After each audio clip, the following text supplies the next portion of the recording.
Good afternoon. This is Dr. Harini. Today we are going to discuss about one of the most common diseases, which is usually self-diagnosed and self-medicated. If not treated appropriately, this could lead into lifetime problems. So one of the most common diseases is that acidity, known as GERD. To discuss more on that and to throw lights on this topic, we have Dr. Babu Vinish sir, our consultant gastroenterologist with us. Thank you for joining us, sir. Thank you. To start with, can you tell us what is acidity, sir? GERD na enna? See, GERD is called, actually it is called Gastroesophageal Reflux Disease. In English terms, it is bringing out of acid or not acid or stomach contents into the food pipe. So in Tamil, it is இறப்பையில் இருந்து எந்த பொருளும் சாப்பாடு குழாய்க்குள்ள வர்றது வந்து is called as GERD. நம்ம இந்த டாக்ல வந்து நம்ம அசிடிட்டின்னு சொல்லாம நம்ம GERDனே மெயின்டைன் பண்ணிக்குவோம். அப்பதான் வந்து flow இருக்கும்ன்றதுக்காக. Sure sir. So what are the symptoms sir? இது எப்படி நம்ம கண்டுபிடிக்கிறது GERD because என்ன சாப்பிட்டாலும் நமக்கு acidity வருது நார்மல் இல்லையா சார்? நல்ல கேள்விதான். GERD அப்படின்னா என்னன்னா வந்து எல்லாருக்கும் சாப்பிட்ட பிறகு ஆஃப்டர் ஹேவிங் அ மீல் எல்லாருக்கும் there will be some amount of acid reflux into the food pipe and அது தானாவே கீழே இறங்கிடும். இப்போ வந்து எப்போ வந்து நம்ம வந்து GERD ஒரு ப்ராப்ளம் அப்படின்னு சொல்றோம்னா பேஷண்ட் வந்து ஒருத்தர் வந்து நம்ம கிட்ட வந்து நெஞ்சு எரிச்சல் சாப்பிட்ட பொருள் வந்து மேலே ஏறிட்டு இருக்கு. ஸோ இது reflux. When you call it as GERDனா சாப்பிட்ட உடனே ஆர் சாப்பிட்ட ஒரு 15-20 மினிட்ஸ்குள்ள அது வந்து நம்ம வந்து GERDமோ. சில பேர் வந்து த்ரோட் பெயினுக்காக வருவாங்க. த்ரோட் பெயின் வந்து நிறைய இஎன்டி டாக்டர் எல்லாம் பார்த்துட்டு வருவாங்க. பட் இஎன்டில ட்ரீட்மெண்ட் பண்ணியுமே சரியாகல. அது மாதிரி இருக்கிறவங்கள வந்து it is a cause of GERD. சில டைம் வந்து த்ரோட் பெயின் அசிடிட்டி வந்து த்ரோட் பெயினா மேனிஃபெஸ்ட் ஆகும். சில பேர் வந்து என்னன்னா வந்து அடிக்கடி வாயில வந்து எச்சில் சுரந்துகிட்டே இருக்கு அப்படின்னு சொல்லுவாங்க. ஸோ அது ஏன் சுரக்குது அப்படின்னு நீங்க பாத்தீங்கன்னா ஆசிட் வந்து மேல வந்து வாயில வந்து அல்கலைன்னு ஒன்று இருக்குங்க. So what will happen is மேல கீழே இருந்து ஆசிட் மேல வரும்போது it will cause more amount of alkali secretions. So more amount of saliva வர்றவங்களை கூட எக்ஸசிவ் சலைவா கூட GERD. பட் நான் சொல்ற த்ரோட் பெயின் இந்த வாட்டர் பிரஷ் நிறைய அது பேர் என்ன சலைவா வர்றது இதெல்லாம் ரேர். பட் மோஸ்ட் காமன் வந்து நெஞ்சு எரிச்சல் தான். நெஞ்சு எரிச்சலும் சாப்பிட்ற இது வந்து மேலே ஏறி வர்றது தான். இப்போ நம்ம பார்த்தோம்னா வந்து இன்னும் ஆஃபீஸ் ப்ராக்டிஸ் எங்க ப்ராக்டிஸ்ல வந்து 1/3 ஆஃப் த பேஷண்ட்ஸ் வந்து will be only acidity or GERD patients தான். So it should be taken into a consideration தான். இது எதனால சார் வருது? What are the causes of GERD? சரி, what are the causes of GERDன்னு நீங்க பாத்தீங்கன்னா the most common cause will be இப்போ வந்து ஃபுட் பைப்பும் ஸ்டமக்குக்கும் நடுவுல there is a rubber band like thing what we call as lower esophageal sphincter. அந்த lower esophageal sphincter வந்து loosen out ஆயிடுச்சுன்னா கீழ இருந்து மேல வந்து acidity வரும். so it will cause a reflux. இப்போ there are many reasons but most common will be this. and in women நீங்க பாத்தீங்கன்னா due to women sex hormones வந்து estrogen progesterone இது எல்லாமே lax LES காஸ் பண்ணும். ஸோ விமென்ல more amount of GERD இருக்கும். ஆனா they will not be able to differentiate between the periods of the cycle also. So this is the most common. There are many rare causes but this is more common நான் நினைக்கிறேன். ஏதாவது predisposing factors இந்த sphincter ஏன் sir லூசன் ஆகுது? அதுக்காக ஏதாவது காரணங்கள் இருக்கா? இந்த ஸ்பிங்க்டர் வந்து இப்ப நீங்க பாத்தீங்கன்னா sudden weight gain. Sudden weight gain வந்து என்ன பண்ணுவோம்னா வந்து வயிற்றுல வந்து பிரஷர் வந்து கூட்டி விட்டுரும். ஸோ அப்போ வந்து அந்த மசில் இருக்குல்ல அந்த மசில் நான் சொல்றேன்ல ஒரு ரப்பர் பேண்ட் மாதிரி இருக்கிறது சடன் வெயிட் கெயின் வந்து அது லூசன் அவுட் பண்ணும். அதே மாதிரி வந்து டாலா இருக்கிறவங்க genetically when they are tall பிடிச்சி ரப்பர் பேண்டை பிடிச்சி இழுக்கிற மாதிரி தானே. So that will also cause இது. ஸோ நீங்க வந்து நீங்க if you see our GERD patients ஒன்னு they will be tall or they will be a fat individual or predominantly women. These are more common. drugs can also cause, but we will not go into that. அது ரொம்ப டீடைல்டா இருக்கும், நமக்கு தேவை இருக்காது அப்படின்னு நான் நினைக்கிறேன். பட் அடிக்கடி யூஸ் பண்ற drugs, இப்ப ஹைப்பர்டென்ஷன் டயபெட்டிஸ் யூஸ் பண்ற drugsனால இந்த மாதிரி ஏதாவது ப்ராப்ளம் வருமா சார்? ஆமா, நீங்க இருக்கிறதுல நம்ம காமனா நம்ம பார்க்கிறது என்னன்னாங்க, there is one group of BP drugs called as calcium channel blockers அப்படின்னு சொல்லுவோம். அது வந்து அம்லோடிபின் அப்படின்னு சொல்லுவோம். நம்ம பிராண்ட் நேம் எல்லாம் இல்லாம அம்லோடிபின் அப்படின்ற ஒரு இது, அம்லோடிபின், கிளினிடிபின், அது எல்லாம் என்ன பண்ணோம்னா அந்த கால்சியம் சேனல் பிளாக்கர் வந்து அந்த ரப்பர் பேண்டை கொஞ்சம் ரிலீஸ் பண்ணும், அந்த எல்இஎஸ் கொஞ்சம் லூசன் அவுட் பண்ணும். ஸோ ரிஃப்ளெக்ஸ் இருக்கும். அது மாதிரி பிபி இருக்கிற பேஷண்ட்டுக்கு வந்து ரிஃப்ளெக்ஸ் இருக்கும் போது it is always better to consult physician இல்லைன்னா கார்டியாலஜிஸ்ட்டை பார்த்துட்டு, சார் இதை தவிர வேற ஏதாவது மாத்திரை மாத்திக்கலாம். ஏன்னா நிறைய டைப் ஆஃப் பிபி ட்ரக்ஸ் இருக்கு. ஸோ அந்த பிபி ட்ரக்ஸை வந்து நம்ம வந்து கால்சியம் சேனல் பிளாக்கர்ஸ் இல்லாம வேற மாதிரியான மருந்துகளுக்கு நம்ம மாத்திக்கலாம். சார் ஃபுட் ஹேபிட்ஸ்னால இந்த ஜிஏஆர்டி வந்துட்டு ஜாஸ்தி ஆகுமா? பிகாஸ் ரொம்ப காமனா நமக்கு அசிடிட்டி, ஹார்ட் பர்ன் வரதெல்லாம் வந்துட்டு ஆயிலி ஃபுட் இல்ல ப்ராசஸ் ஃபுட் சாப்பிட்றப்போ. ஸோ ஜங்க் ஃபுட் இல்ல ஃபுட் ஹேபிட்ஸ்னால இது வருமா? ஓகே, ஸோ இது என்னன்னா வந்து ஜங்க் ஃபுட்ஸ், ஆயிலி ஃபுட்ஸ். இப்போ வந்து நீங்க பாத்தீங்கன்னா நம்ம தெரிஞ்சுக்க வேண்டியது இந்த ரப்பர் பேண்ட் மாதிரி இருக்கிறத தான் நம்ம கான்சென்ட்ரேட் பண்ண போறோம். So what will happen is, இப்போ வந்து ஆயிலி ஃபுட்ஸ் சாப்பிடும் போது என்ன ஆகும்னா அந்த ஆயில் வந்து ஸ்டமக்லேருந்து சிறுகுடலுக்கு போகிறதுக்கு லேட் ஆகும். லேட் ஆகும்போது ஸ்டமக் வந்து டிஸ்டன்டாகவே இருக்கும். அதே மாதிரி அந்த எல்இஎஸ் நல்லா டிஸ்டன்ட் ஆயிரும். So when you have oily foods, the chance of reflux will be high.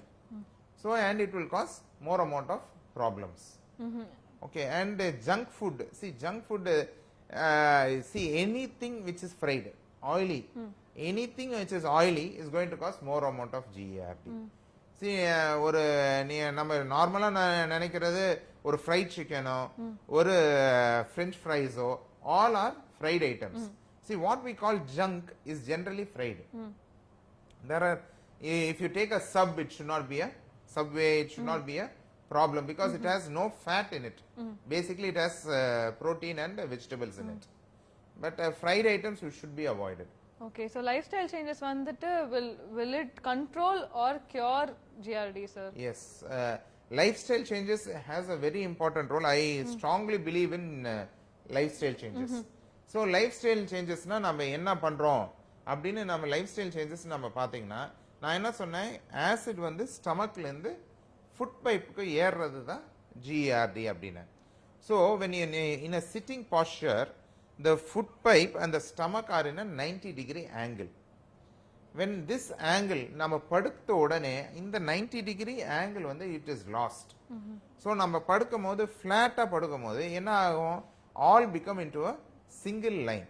When this becomes into a single line, கீழ இருந்து ஆசிட் ஜாலியா மேல போயிட்டு வரும். So that will cause more amount of reflux. So இதை எப்படி avoid பண்றது?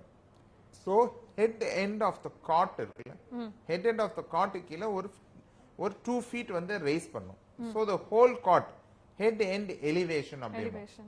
நிறைய மக்கள் நீங்க சொல்ற மாதிரி வந்து what they do is they put more amount of pillows.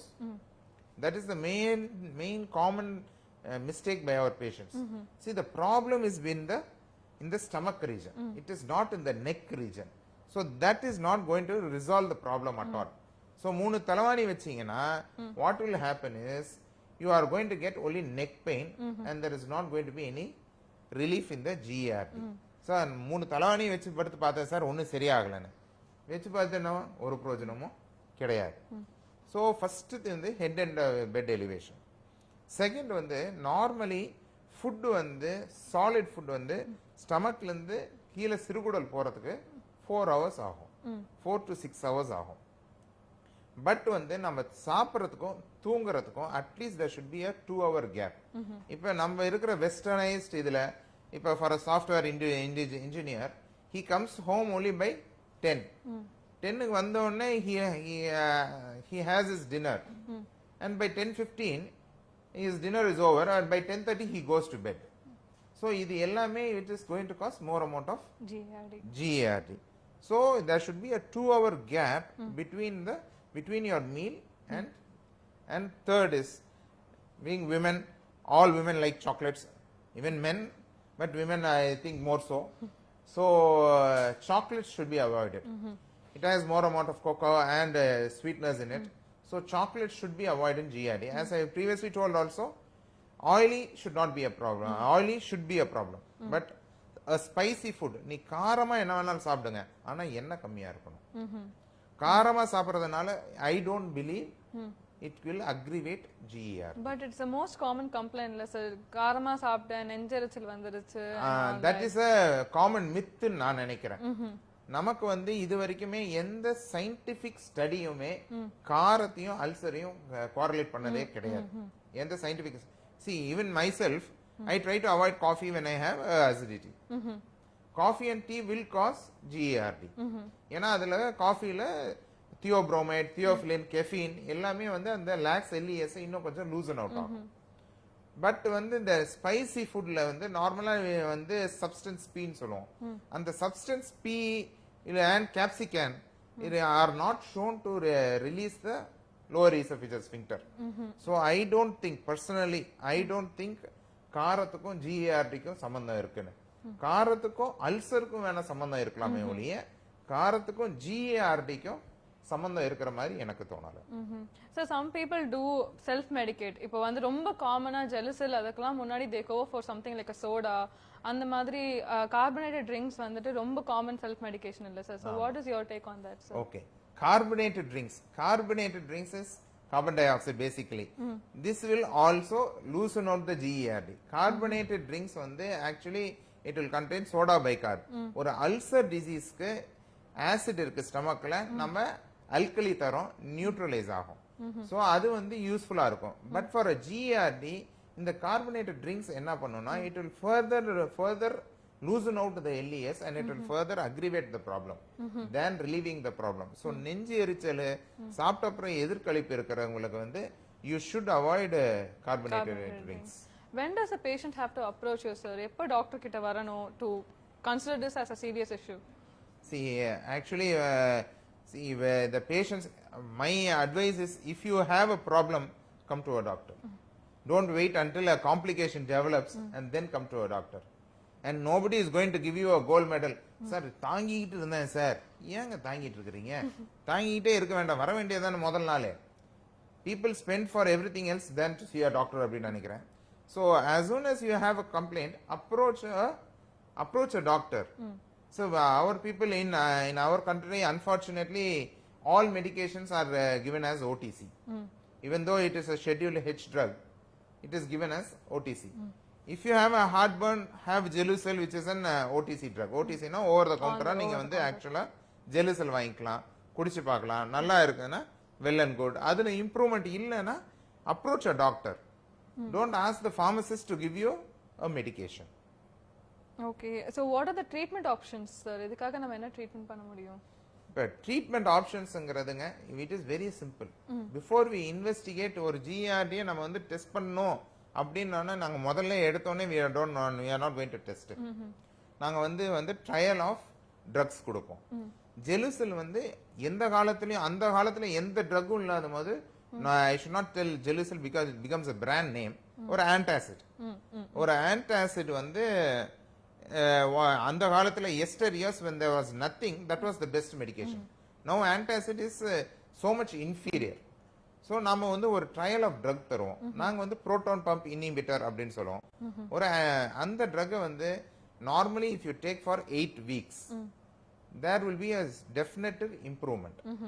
அது மாதிரி இம்ப்ரூவ்மெண்ட் இல்ல, நான் வந்து அந்த ஒரு டாக்டரை பார்த்திருக்கிறேன், PPI சாப்பிட்டிருக்கிறேன், அதுல இம்ப்ரூவ்மெண்டே இல்ல அப்படின்னா நாம வந்து அதை பத்தி நம்ம இன்வெஸ்டிகேட் பண்ணுவோம். சோ ஃபர்ஸ்ட் வந்து ஒரு 4 வீக்ஸ் நாங்க கொடுக்கிற ட்ரக் PPI போட்டாலே ஜெனரலாவே நல்லா ரிசால்வ் இருக்கும் along with lifestyle modification. Lifestyle modifications வந்து is very difficult to follow. இப்போ you cannot ask a software fellow to come by 10 and go to bed by 12 because he is already tired. So he should find out a way. அந்த life style modification வந்து patient கையில தான் இருக்குமே ஒழிய நாங்க சொல்றது என்ன வேணாலும் சொல்லலாம், but practically it is all belongs to the patient. I believe a lot in lifestyle modification for GERD. Other than going late, going to bed late, sir, what are the other lifestyle modifications that has to be done, that has to be followed, sir? as I told you, head and elevation, avoid carbonated drinks, avoid fried foods, and it should be fine. Sugars, sir, what about sugars? Sugars should not be a problem. It is never a problem. Sugars are not at all a problem. See, sugar comes into play only when the patient is a diabetic. இப்போ நம்ம என்னன்னா வந்து blood sugar level வந்து ஒரு diabetic patient blood sugar level வந்து 220க்கு மேல போச்சுன்னா என்ன ஆகும்னா what after the blood sugar level in your blood rises more then 220 the food from the stomach will not go into the small intestine. So when it doesn't go into the small intestine, there is only one way up, which is up. Okay. So diabetics la வந்து they need a good sugar control. ஏன்னா that 220 is a cutoff. More than 220, more amount of time the food is in the stomach and more chance of GERD. So sugar அப்படின்னீங்கன்னா it becomes only for diabetics. So அவங்க தான் வந்து they should have a good control of the diabetes. Like you said, sir, if proton pump inhibitors, if they don't work, you said we'll go for investigations. What are those investigations, sir? See, first as a gastroenterologist, other than a lax LES, there is an infection called as H. pylori. So the best thing to do is to do an endoscopy. What is an endoscopy? Abdina, it is to, taking a tube, going through the food pipe to see whether the acid has caused any ulcerations in the food pipe. அது வந்து நாங்க erosive esophagitis சொல்லுவோம். அதாவது GERD னால சாப்பாடு குழாய் வந்து damage ஆயிருக்கா, அல்சர் ஃபார்ம் ஆயிருக்கான்னு பாக்குறது. செகண்ட் வந்து உள்ளார போனா நாங்க வயிற்ற பார்த்துட்டு அதுல ஆசிட் ஏதாவது செக்ரீட் ஆயிருக்கா, எனி GERD-யோட சேர்ந்து அல்சர் டிசீஸ் இருக்கா அப்படின்னு பார்க்கலாம். அது இல்லாம நம்ம வந்து ஒரு பயாப்சி எடுக்கலாம். பயாப்சி எடுக்கிறது எதுக்குன்னா ஒரு infection called as H. pylori. அந்த H. pyloriங்கிறது இன்ஃபெக்ஷன் வந்து சில டைம் வந்து அசிடிட்டியை கூட்டி விடும். ஸோ நம்ம வந்து H. pylori நம்ம ட்ரீட் பண்ணா it is a curable cause. H. pylori நம்ம 14 days, it is a course of 14 days. 14 days tablet சாப்பிட்டோம்னா ஃபுல்லாவே கியூர் ஆயிரும். ஸோ அதனால நம்ம வந்து ஃபர்ஸ்ட் வந்து நாங்கள் எண்டோஸ்கோபி பண்ணுவோம், ஒரு பயாப்சி எடுப்போம் H. pyloriக்கு. அப்புறம் then we will again further increase the duration of treatment. Normally நாங்க PPI வந்து once a day ஆரம்பிப்போம். அதுக்கப்புறம் நல்ல ரிலீஃப் இல்லைன்னா twice a day ஆக்குவோம்.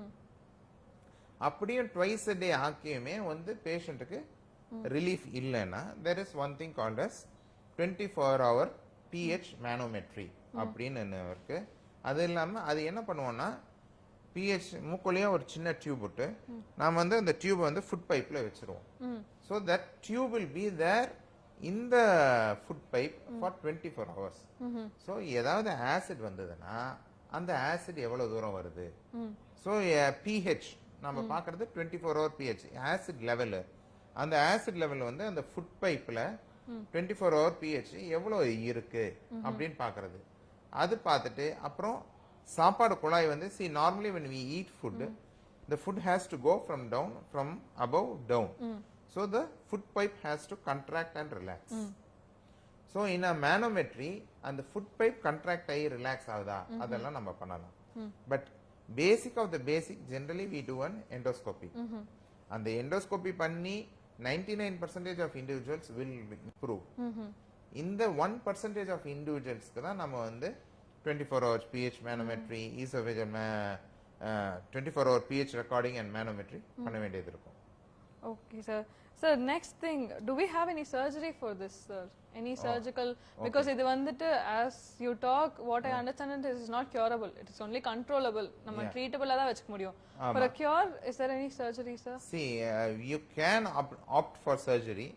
அது என்னன்னாங்க what we do is in a person who is எப்போ வந்து நாங்க indication for surgery அப்படின்னு நாங்க நினைப்போம்னா first வந்து patient doesn't want to take tablets. Second வந்து அந்த GERD வந்து is decreasing his quality of life.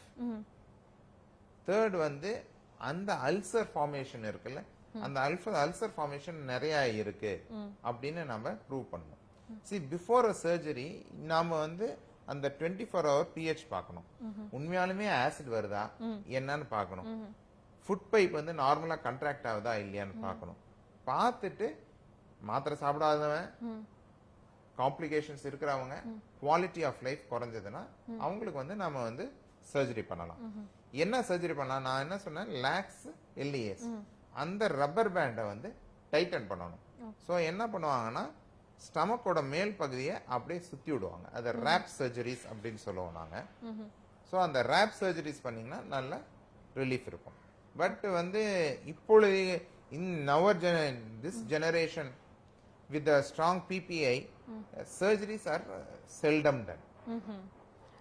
Also, sir, for GERD we spoke about gastro and the esophageal ulcers and all that. Is it different from gastritis? How is it different, sir? Yes. GERD is different from gastritis. See, GERD வந்து is நான் என்ன சொன்னேன்னா, it is not only acid, any food material into the food pipe is called as GERD. இப்போ நீங்க வந்து வெறும் வயித்துல இருக்கும்போது சில டைம் பைல் பித்தம் கூட it will come up and cause damage to the food pipe. So வந்து GERD is different and gastritis is different. இப்போ gastritis வந்து முக்கியமான காரணம் வந்து இப்போ இந்த எரால other than the H. pylori infection நான் முன்னாடி சொன்ன மாதிரி ஆஸ்பிரின் மாத்திரை சாப்பிடுறது, குளோப்லேட் மாத்திரை சாப்பிடுறது, ஏன்னா ஹார்ட் டிசீஸ் இருக்கும் போது இந்த மாத்திரை வந்து லைஃப் சேவிங். ஆனா அந்த லைஃப் சேவிங் டேப்லெட்ஸ்ல வந்து இது வந்து ஒரு பெரிய இது. So you need to have aspirin or clopidogrel. So அதெல்லாம் வந்து gastritis cause பண்ணும். How do we avoid that, sir? Because aspirin and clopidogrel we cannot avoid that. So gastritis எப்படி நம்ம prevent பண்ணலாம்? Actually என்னன்னா we can start to have prophylacticலாம் வந்து அந்த proton pump inhibitor எடுத்துக்கலாம். முன்னாடி வந்து நாங்க புரோட்டான் பம்ப் இன்ஹிபிட்டரை எவ்வளவு நாள் வேணா கொடுத்துட்டு இருந்தோம். இப்ப ரீசன்ட் ஸ்டடீஸ்ல வந்து புரோட்டான் பம்ப் இன்ஹிபிட்டர்ஸ் வந்து என்னன்னா சில டைம் கிட்னி டேமேஜ் கொண்டு வரலாம் அப்படின்னு சொல்றாங்க. இன்னும் ஸ்ட்ராங்கா வந்து அதுக்கு எவிடன்ஸ் இல்ல. அதனால வந்து இன்னும் சில பேர் நம்ம கண்டினியூ பண்ணிட்டு இருக்கிறோம். பட் புதுசா ஆரம்பிக்கிறவங்களுக்கு குளோபிலேட் ஆஸ்பிரின் இருக்கிறவங்கள we don't directly start them on PPI. Only if they develop a bleed, அது மாதிரி ஏதாவது காம்ப்ளிகேஷன் வந்தாதான் we put them on a regular PPI. Other than these in the proton pump in the aspirin clopidogrel தவிர what are the causes of gastritis, sir? Gastritis, drugs, medications, see all autoimmune diseases. See we can discuss a lot, but for நம்ம வந்து more common we are, more right we are. So the more common thing is first is H. pylori infection. Second is aspirin. The rarer thing will be autoimmune diseases, autoimmune gastritis more. Next one the eosinophilic gastritis more. And it will become only rarer things. But these contribute more than 95% of the things.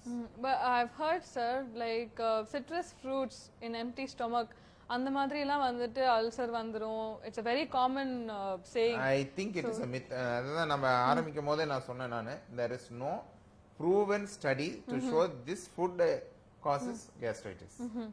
Citrus fruits have acid, so it probably will decrease your pH more so.